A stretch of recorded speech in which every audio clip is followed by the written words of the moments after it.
começando mais uma edição do Hora Extra, que traz os seguintes destaques da Justiça do Trabalho. Licença maternidade de 6 meses já começou a vigorar. Convênio entre o TRT e Justiça Estadual amplia acesso do cidadão à Justiça do Trabalho.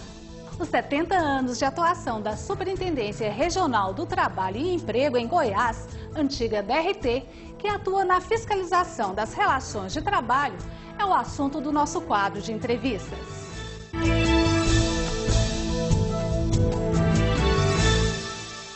Já está em vigor a regulamentação que permite à empresa ampliar de 4 para 6 meses a licença maternidade de suas empregadas gestantes.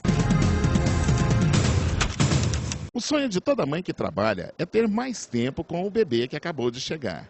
Agora, o sonho poderá ser realidade para uma parte das trabalhadoras brasileiras, já que está em vigor o programa Empresa Cidadã, que permite ao empregador conceder uma licença maternidade de 6 meses. Quem decide o benefício é a empresa. Porém, não são todas as empresas que podem aderir ao programa. A Receita Federal estima que a medida deverá beneficiar 40% do mercado de trabalho. Para a juíza Antônia Helena, a adesão ao programa não será tão rápida. Se o empregador optar por integrar esse programa da empresa cidadã, ele tem que fazer um cadastro na Receita Federal, né? Ele tem que preencher as condições que são exigidas e, com isso, ele tem alguns incentivos fiscais, mas não é uma prática comum no Brasil essa adesão a esses programas que são facultativos. O custo com a ampliação de 4 para 6 meses da licença maternidade é devido entre o INSS e a Receita Federal.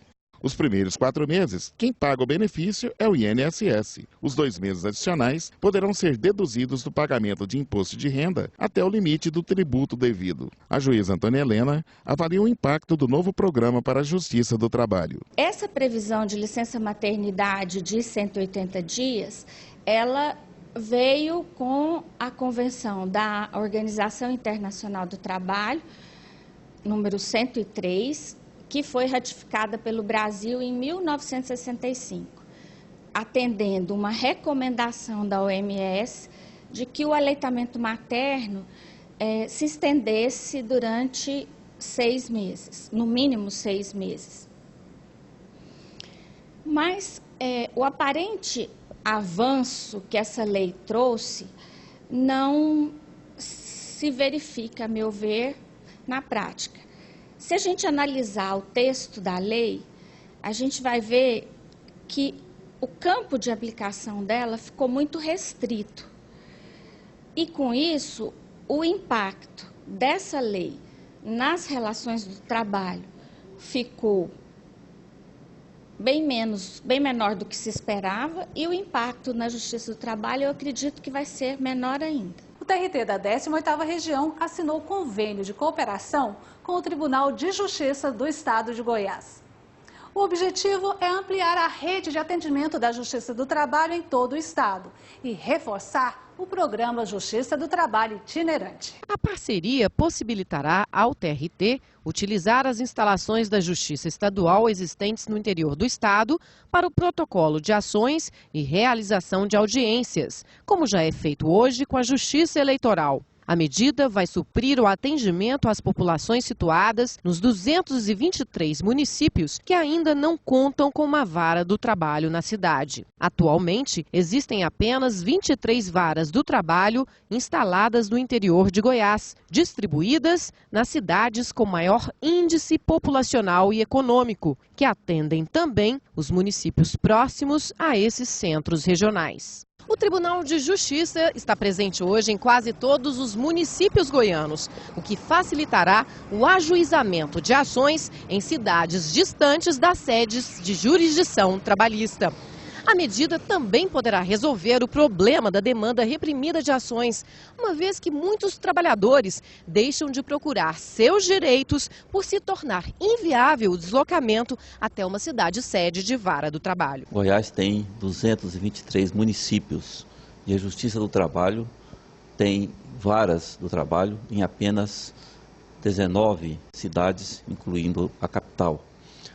Há caso de cidades distantes, mais de 300 quilômetros da sede da vara do trabalho, o que obviamente dificulta ou às vezes até impossibilita o acesso do jurisdicionado à Justiça do Trabalho. Por meio desse convênio, o Tribunal de Justiça cedeu à Justiça do Trabalho as suas instalações nos fóruns das cidades não sedes de vara do trabalho. Isso, obviamente, fará com que o cidadão dessa localidade possa ter um fácil acesso à Justiça do Trabalho. No caso, o atendimento será feito através da Justiça itinerante. Na prática, o convênio do TRT com o Tribunal de Justiça vai funcionar da seguinte forma: a vara do trabalho mais próxima do município que será atendido faz a divulgação na comunidade local e contacta a subseção da OAB. Para facilitar o protocolo de ações e evitar o deslocamento desnecessário do advogado, o TRT incentiva-os a utilizarem o sistema de peticionamento eletrônico. Em seguida, é marcada a pauta das audiências que serão realizadas no local pelo juiz titular da jurisdição trabalhista. O Tribunal de Justiça disponibilizou o espaço físico, mas os equipamentos serão levados pela equipe do TRT no dia das audiências. No próximo bloco, conversamos com Samuel Alves, superintendente regional do Trabalho e Emprego em Goiás. Ele fala sobre a atuação do órgão que em 2010 completa 70 anos de existência. Voltamos já.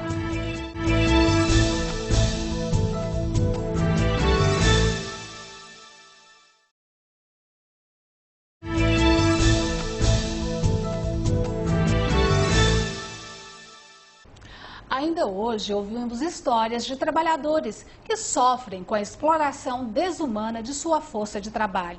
São relatos de trabalhadores que não possuem carteira de trabalho assinada ou que trabalham em jornadas excessivas. Para coibir atitudes de desrespeito e assegurar a dignidade do trabalhador, o governo federal criou o Ministério do Trabalho e Emprego, que nos estados da federação é representado pelas superintendências regionais. Em Goiás, a Superintendência Regional do Trabalho e Emprego comemora 70 anos de instalação. E para falar sobre a atuação do órgão no estado, nós conversamos hoje com o Superintendente Regional Samuel Alves Silva. Doutor Samuel, muito obrigada pela presença. É um prazer estar com você, Márcia, e com nossos telespectadores. A Superintendência Regional em nosso estado está comemorando 70 anos de instalação. Que estrutura atualmente ela dispõe e que serviços são prestados à população? Márcia, nós temos uma estrutura bastante ampla, ela tem uma atuação, um leque de atuação muito significativo.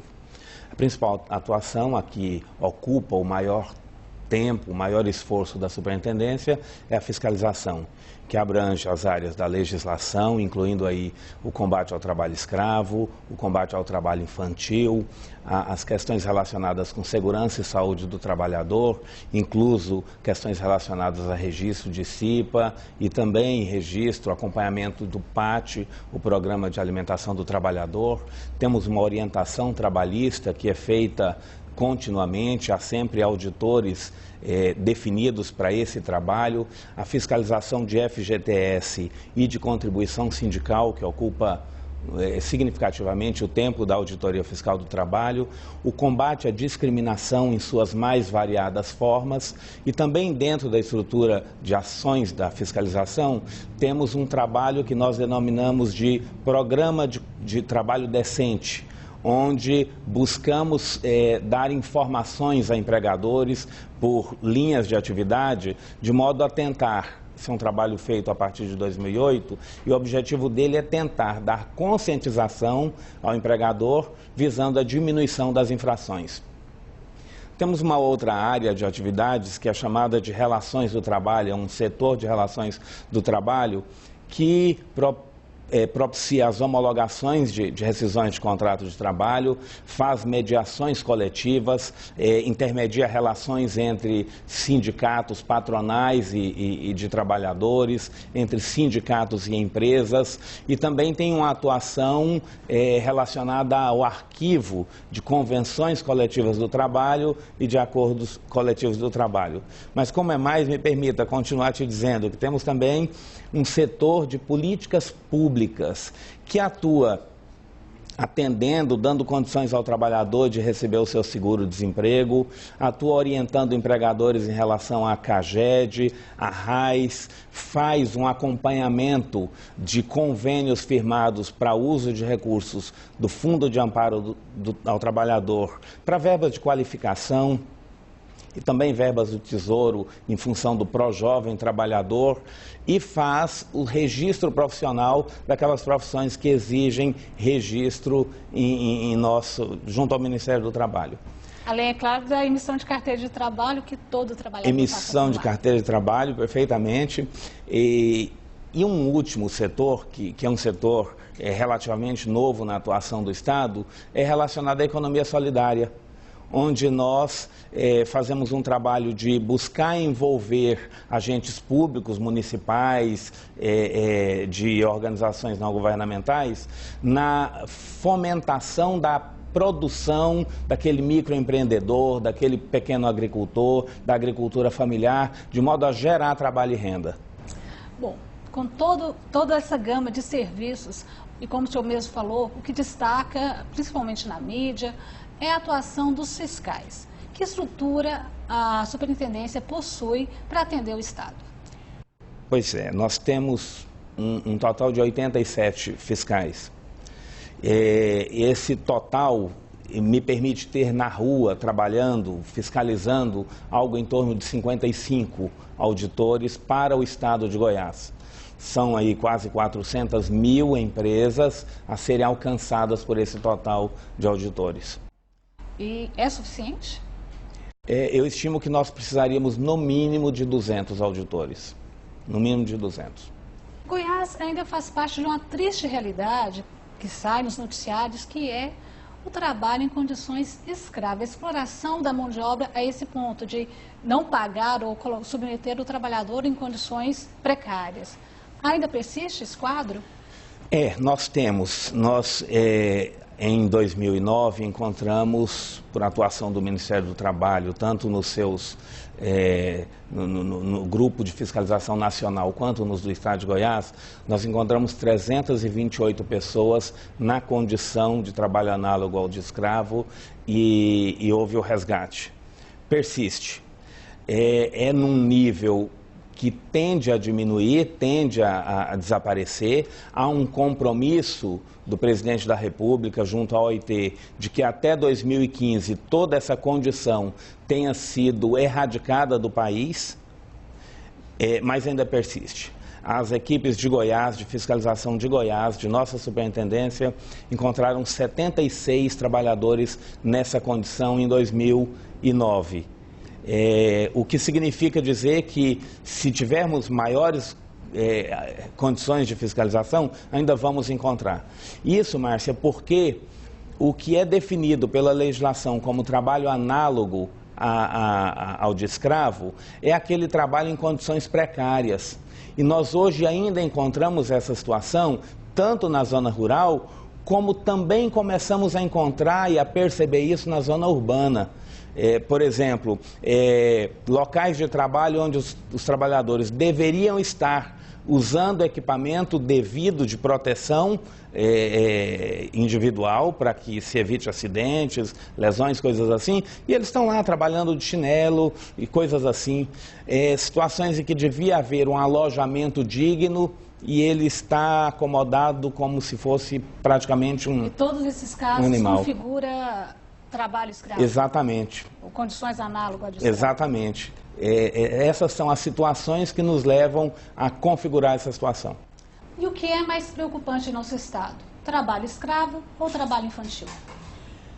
Márcia, eu diria que ambos são muito preocupantes, porque nas duas situações nós temos seres humanos padecendo e com seu futuro comprometido. Inclusive porque a população fica muito indignada com esses casos. Exatamente.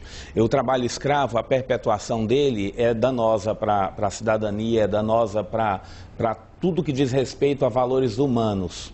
E nós ainda temos, e aí importante ressaltar que cuidados com as condições de trabalho são essenciais para que um empregador não caia nessa infração.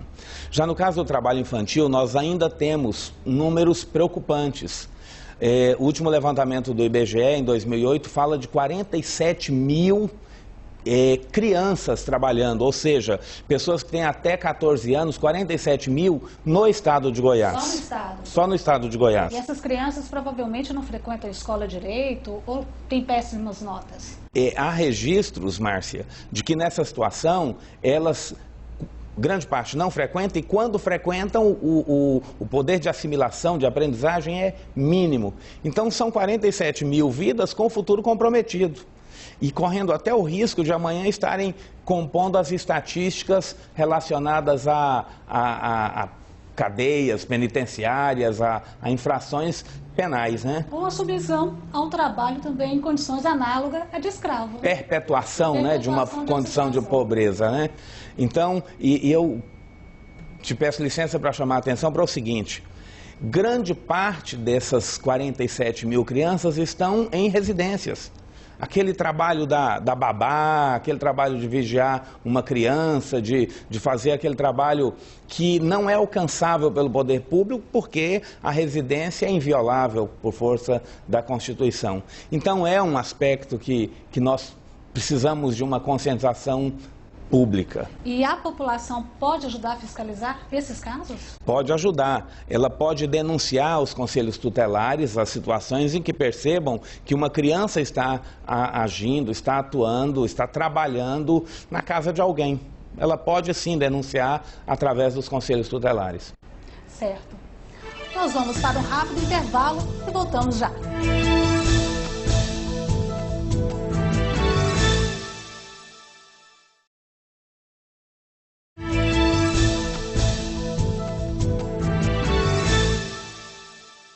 Nós estamos de volta com o nosso quadro de entrevistas, hoje recebendo em nossos estúdios o Superintendente Regional do Trabalho e Emprego, Samuel Alves. Doutor Samuel, quais são as principais infrações cometidas pelo empregador no estado de Goiás? Nós temos como campeão os assuntos relacionados a salário.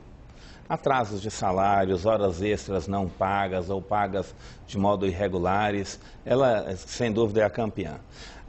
Muito próximo, nós vamos encontrar as infrações relacionadas com jornada.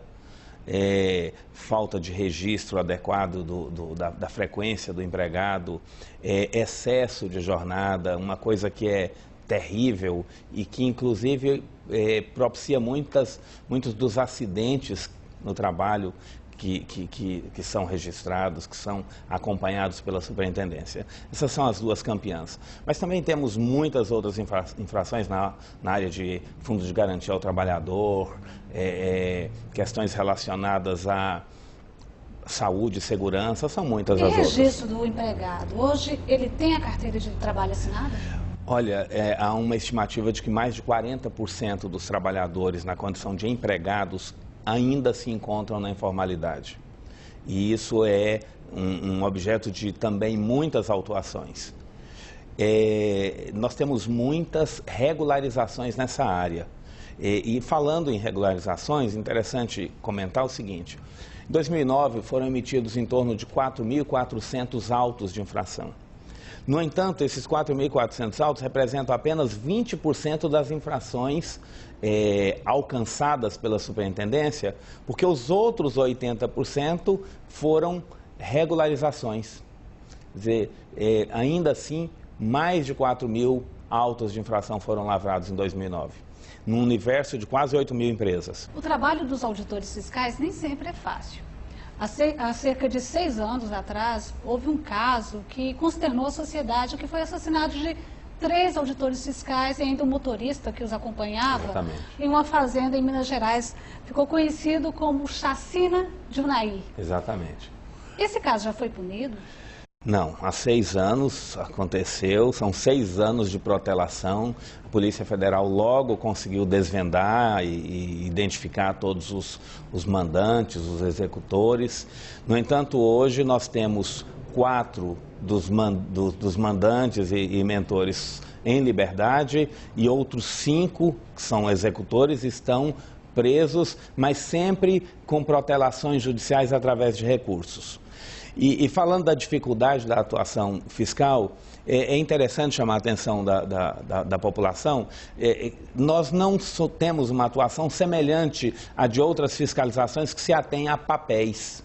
O auditor fiscal do trabalho fiscaliza pessoas que em alguns casos até correm, se escondem da fiscalização, dão nomes falsos, criam subterfúgios para não serem alcançados. E isso expõe muito a fiscalização, porque às vezes ela parece um pouco arrogante, precisa ter acesso aos estabelecimentos, precisa pedir que portas sejam abertas, que documentos sejam mostrados, que as pessoas se identifiquem, e nem todos compreendem essa necessidade, essa característica da atuação fiscal. Então, de modo, nós padecemos de um grau de risco maior. Que medidas são adotadas para dar um pouco mais de segurança ao trabalho do auditor? Pois bem, a partir do caso de Unai, esse assunto passou a ocupar muito mais a nossa preocupação. E nós passamos nas ações relacionadas ao trabalho rural, principalmente quando se tem a noção de que possa haver o trabalho degradante, né? Nós passamos a nos fazer acompanhado da Polícia Federal ou da Polícia Rodoviária Federal ou da própria Polícia Militar.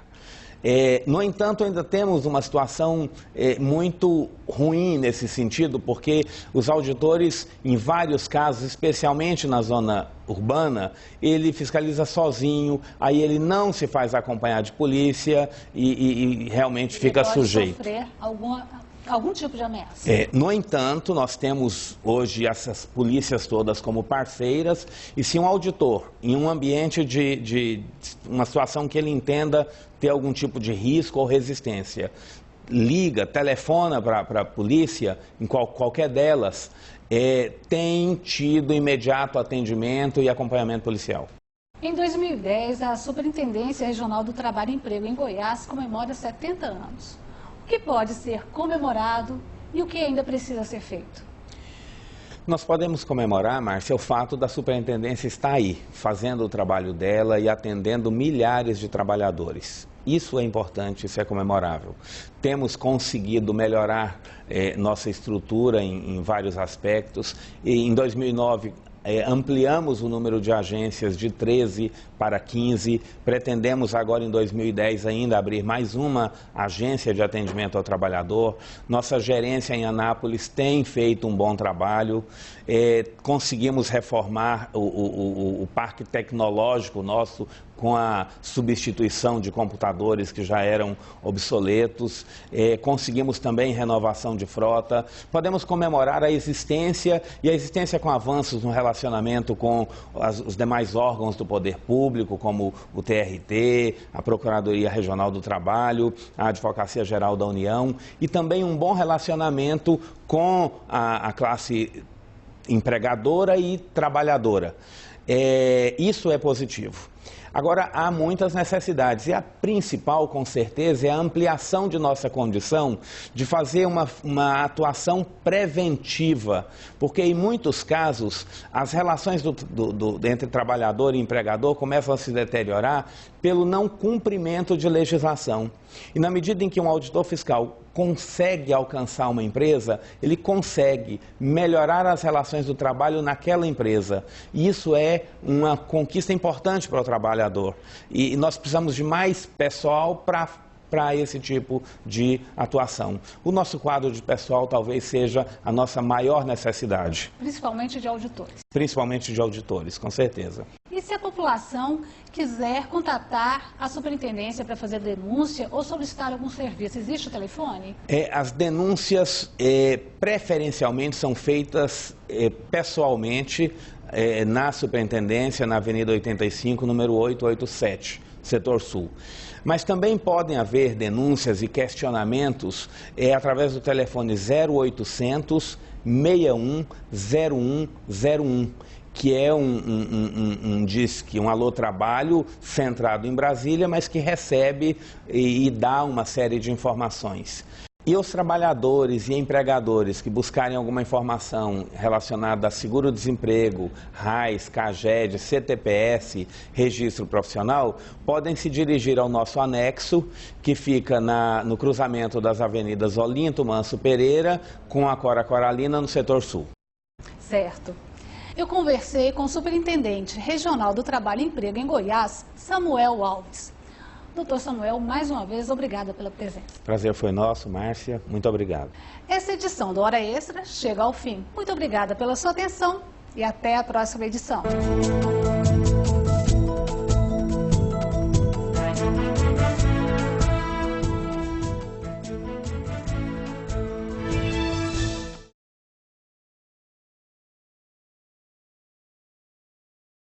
No Hora Extra desta semana, você confere os seguintes destaques. Licença maternidade de 6 meses já começou a vigorar. Convênio entre o TRT e Justiça Estadual amplia acesso do cidadão à Justiça do Trabalho. E no quadro de entrevistas, o Superintendente Regional do Trabalho e Emprego em Goiás, Samuel Alves, fala sobre a atuação do órgão que completa 70 anos de existência. Não perca!